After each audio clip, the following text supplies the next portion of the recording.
ahead and get started with questions. Pat Freeman will have our first question. Yeah, I'm ready. Go ahead. Good afternoon, Coach. How you doing today? Pat Freeman from the Buffalo Criterion newspaper. Hi, Pat. I'm doing well. How are you? I'm okay. Just want to first ask you about the health of the team coming out of the game. Yeah, so the injury update I'll have for you here, I'll read through them. So Rasul Douglas getting better. We'll see how he does this week as we get into it. Same with Taylor Rapp, DeMar Hamlin, Casey Toohill, Matt Milano. Josh is all good. He had some of those tests after the game. He's all good, as well as Spencer Brown.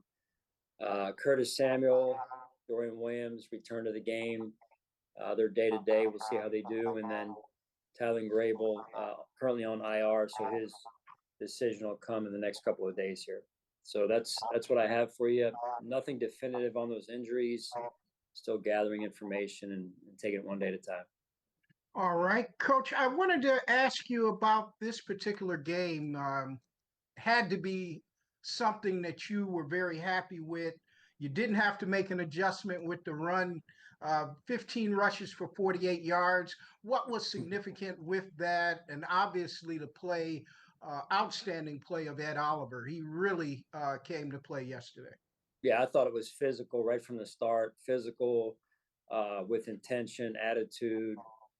The guys were wearing their emotions on their sleeves. They had a purpose when they took the field on that first drive. And I think the first two drives, I don't know if both. I think both may have been 3 and outs, or the first one was. But either way, we forced a punt against a really good offense, and got us up, helped get us up 14-zip right there, right off the bat, which was important for us. And then to start the second half the same way, the early punt and then the forced fumble setting up our offense right there. So really good start to both halves there on the defensive side. Well, my last question to you is a congratulations. You became the 5th coach in NFL history to record 5 straight 11-win seasons. And you've always come in with a great attitude, and I appreciate what you've accomplished during your tenure here in Buffalo. Congratulations. I certainly appreciate that, Pat. It means a lot. Hard to do, and it's never about one person, that. But hey, God is good, and I'm extremely grateful for being here in Buffalo. All right. Thank you, Coach. Thank you. Hey, Coach, Ian Mills over with Channel 10 in Rochester. How you doing today? I'm well. How are you? Not bad. I know yesterday you mentioned kind of the rare air of beating the Chiefs, the 1 seed in the AFC, and beating the Lions, the 1 seed in the NFC as it stands. How big is it to play games like this late in the season against strong opponents, as you guys prep towards the postseason?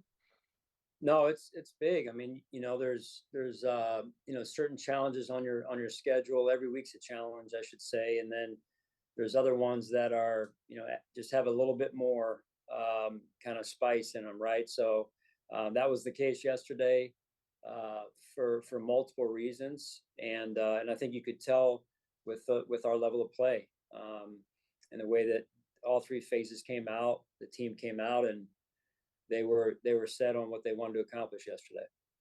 And then your next 3 games, all against divisional opponents, they don't have the records maybe that the strongest records, not records that the Lions have. Yeah. But playing divisional games this late in the season, does that kind of add a little bit more emphasis? The fact that these are rivals, right? Even though they're not great records, but you're still playing games against meaningful opponents, if that makes sense. No, it is. And that's how the league, I think the majority of the time kind of shapes it. So you get those divisional matchups that are always interesting, always come with a little bit more of a competitive edge. And it makes for good football down the stretch for the organizations, the teams, and certainly the fans. Last question I got for you, kind of off topic. Your game this Sunday got flexed from 1 o'clock to 4:30. Your reaction to that? Were you surprised by that at all? No, not surprised. I mean, when you're a good team, that tends to happen this time of year, and you just kind of keep your knees bent and stay flexible. All right, thanks so much, Sean. Have a good rest of your day. Thanks, you too. Hi, Sean. I want to go back to the fourth downs in this game, or at least the fourth down you went for, obviously at midfield, and then take you to the end of the first half. You guys were near the 1 yard line there. I know you had the penalty. Was there a point where maybe you would go for it as well in that situation? Obviously, the penalty backed you up to the 6 yard line. Would you thought of staying aggressive in that situation? Right. So the fourth down, I think it was 4th and 2.5. It probably showed up on the scoreboard as 4th and 2, but it's somewhere between 2 and 3. Felt like we wanted to stay aggressive or be aggressive there, and great play call, great execution. So it paid off. And then, yes, I thought that was a sequence. Didn't really love that sequence of plays. We left some points out there. Certainly missing the field goal, but even before that, thought we had an opportunity to, at a minimum, go for it on 4th down. And so I felt like we took ourselves out of that situation, certainly with a penalty. But overall, just felt like we can revisit that and reevaluate that sequence of plays. Well, on that note, I know last week you said the Josh Allen sneak is your best play down there. Is that something you might reevaluate and look at that you would have done differently, possibly? Yeah, we talked about that. That was actually, being talked about on the headset as well. So we were, just inside of the 1 yard to go area, and sitting on 3rd down, I believe, after the pass to Curtis on 2nd down there, and felt, hey, we've got 2 downs. We're a tough team to stop with 2 downs and just inside the 1 for sure. So again, that's something we have to do better. And then, you look at the numbers. I mean, close to 500 yards passing, but I think everyone kind of saw how the game played out. There's a lot of circumstance to that, right? And you have Cam Lewis and Cole Bishop back there, and on top of Kyer, you have 3 guys who aren't normally starters. You can take us into the mindset of what you want to make sure you're accomplishing with those guys and not getting beat deep. They only allowed 1 ball over top of their head, and that was even incomplete, actually. And kind of what the philosophy is with those guys, and especially as they have to throw the ball a lot. Right, one-dimensional game. They probably went one-dimensional a little bit earlier than we had anticipated. Just at that point, we were up 14. I think that's when we caused the fumble in the 3rd quarter there, and then they came back, certainly up 35-14, and stayed one-dimensional. And we've got some guys out there for sure. To your point, I think 3 of the starting DBs were out, and then Cole went down, and Kareem came in, and then Milano went down, and Dorian came in, and at one point Balin came in because Dorian was hurt. So we were, moving pieces in and out. I thought the staff did a good job with that. All that being said, I thought we did a phenomenal job in the run game and really overall managing the game up to that point. And we got to learn how to close out a game, and that's a combination of rush and coverage working together, and someone winning their one-on-one matchup. Thanks a lot, Coach. Sure thing. Hey, Sean, you kind of mentioned it there for a second on Dorian and Balin and kind of flipping things as injuries were happening throughout the game. What went into when Dorian was out there for a while and then was ultimately able to come back in? How did that play itself out? You kind of broke up there, Matt. I want to make sure I understand your question. You're talking about the flipping of Dorian and Balin? Yeah, so Dorian was in the game, then he was out for a while, and then it seemed like Balin was in for him, but then Dorian was able to come back in at the end. I think there's some just confusion from fans how Dorian was able to come back into the game. Right. So Dorian was injured in the game, and so he wasn't available to us for a stretch, probably the stretch everyone's you're talking about here as well. So and then he became available, so we put him back in the game there towards the end. Gotcha. Joe Brady, obviously this offense, 30+ points a game over the last 8 weeks. A lot has been going well in the run game, in the pass game.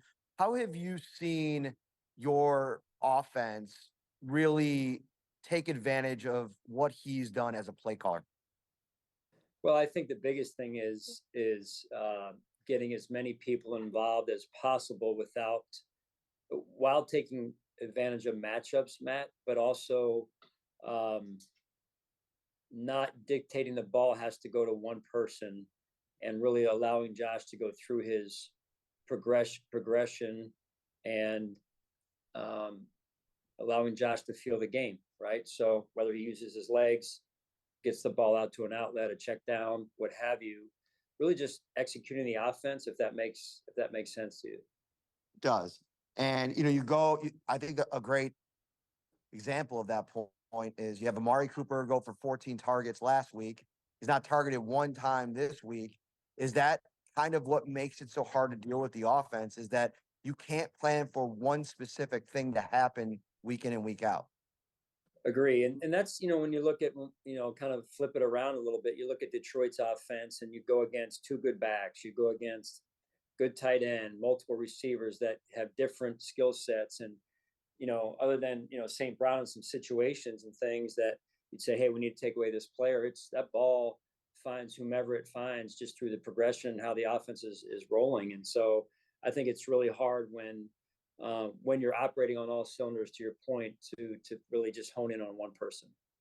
And last one, I know sometimes when things aren't going well for players, especially players with a lot of expectations, it could be hard to answer tough questions. And I thought last week Ed Oliver answered every single one. What did you see from him last week? Not just the performance in the game, but how he handled the adversity and responded.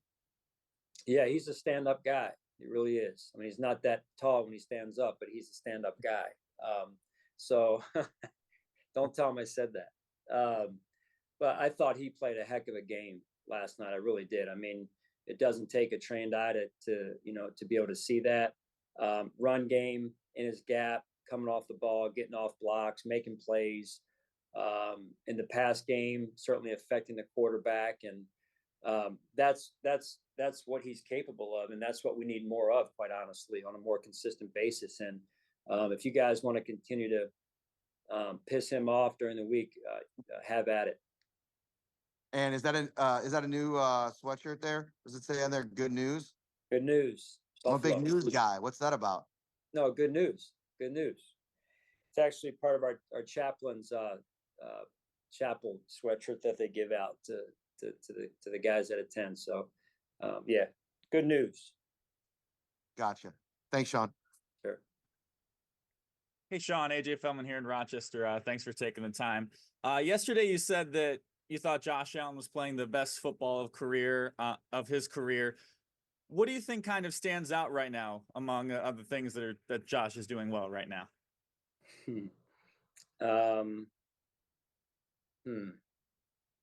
I mean, you name it. He's in command of our offense, really. And so when you look up, I think the word quarterback in a dictionary or what have you, that's how he's playing. I mean, the ball is going where it's supposed to go, and he's moving us down the field. However we move down the field, he's moving us down the field, getting the ball to the running backs when it needs to go to the running backs and the check downs, the screen game, hitting the intermediate routes. Just he's very comfortable in the pocket, it seems, and he's seeing the game extremely well right now. With Allen being in, the MVP conversation, all the points being scored, beating the Chiefs, beating the Lions, expectations are starting to mount. You talk a lot about your leadership group. What do you want to see from them this week and in the final weeks of the season as the team kind of gets these added expectations placed on them? Well, we control those, right? We control our expectations. That's in, what we really focus on is inside of our building, and certainly understand that when you win against teams like we've beat, expectations increase. But that's nothing new for us. It's better that way than the other way, right? So we're fired up about being able to play this weekend at home in front of our fans. I feel like it's been a few weeks since we've been here, and we get a chance to play in Orchard Park this coming Sunday in a afternoon game, 4 o'clock, 4:20, whatever it is. Thanks for your time, Sean. Yeah. Hey, Coach, you spoke about Ed Oliver's performance yesterday. His performance with the addition of Dwayne Carter being healthy and Dewan Smoot being back in the lineup. How can this group build off of yesterday's performance? And by group, I mean just the defensive line as a whole. Right. Good question. I really liked how they played in the run game, Maddie, and then just again we had some really good rushes as well in the pass game, especially when it turned to some early third downs. I thought later in the game, the connection of the rush and the coverage could have been better, the detail and things, and so, but that's all growth for us. We've had some pieces moving around there, and guys coming back from injury, guys getting injured, and I applaud the staff and the players for being resilient, working through it. The important piece is that we continue to improve in that area for sure. And then on offense, just the group hitting their stride as a whole, how important is the run game to this offense being able to hit their stride at the right point in this season as you guys finish out the regular season? Right, that's huge. That's never taken for granted. It's earned every week with the mindset up front on both sides of the ball, and Coach Cromer, Coach West, and their assistants, and led by Connor and our defensive line really as a group. So it's something that's not taken for granted, as I mentioned, but so important to our success on offense and defense. Thanks, Coach. You got it. Hey, Sean, thanks for taking the time to chat with us. I appreciate it. Sure. Just wanted to ask you just something you were alluding to yesterday after the game. You come into that game and not only are you dealing with some injuries on the defensive side of the ball, but you're also preparing for a Lions team in a week where you had to practice virtually because of things that are just out of your control.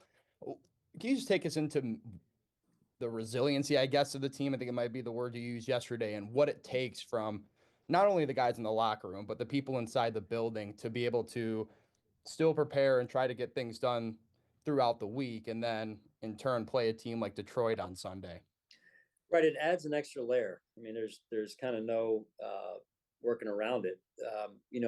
Taking you back to last week, I think we got word that the storm, was going to hit. I'm losing my track of my days here, but it was like Tuesday we first really started getting serious about this storm coming in, and all the while, we as coaches are trying to game plan, and so just really, our operations staff, Matt Warzik, my assistant, Eric Behan, Brendan Rowe, Ryan Moore, and many others started, getting heavily involved in how this is all going to, affect our week. And then, the communication between myself and the coordinators of what each day might look like, what we need to tell the players. Should we have the cafeteria make more food so players can take some food home in case we get stuck Thursday morning?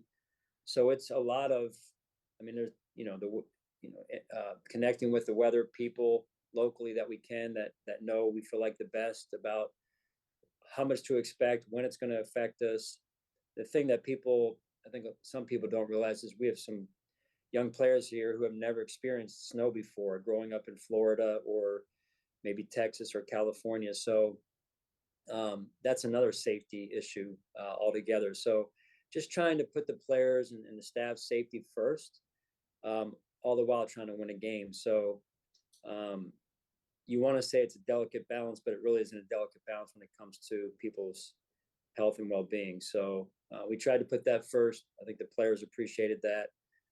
Some of us made it in on Thursday morning, and we thought we'd be, staying overnight Thursday night as well. Some did stay overnight Wednesday night. Some of the coaches here as well, and so it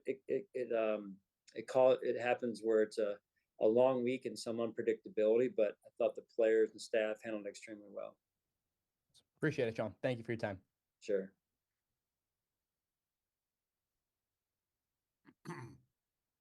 Good afternoon, Head Coach Sean McDermott. George Radney, Challenger Community News. How you doing this afternoon? I'm doing well, George. How are you? Great. And I'm just wondering, in yesterday's game, how would you assess your offensive line play? Thought it was very strong. I really did. Being able to control the line of scrimmage in the early part of the game was important for us, and I thought our offensive line was up for the challenge, including our tight ends. Everyone, we ask everyone to block in the run game here, wide receivers included. So they were set on being able to win that line of scrimmage early in the game. Absolutely. And at the end of the game, was that Josh calling his own number, or was that purposely called? Because I was just wondering why he was running so much at the end. It worked to end the game, but just putting your quarterback in possible harm's way. I was wondering, was that set by design? Well, it depends on which one you're talking about. So, most of those were, some of them were called. Others, Josh, played football. He does what he does. So, some of a little bit of both. Oh, some was okay. Okay, that's you make a good attorney. You really your answer. Very good. Last but not least, you gotta be politically correct. right? Absolutely. There you go. That's the perfect answer on that one for sure. And last but not least, when you guys prepare for now, you got two home games, you got divisional games coming up. How do you now get everybody back to say, hey, now we still, you really had two high national televised games, and now you have more lower profile. They still mean the same thing amount, but how do you get them back to being focused for this next opponent?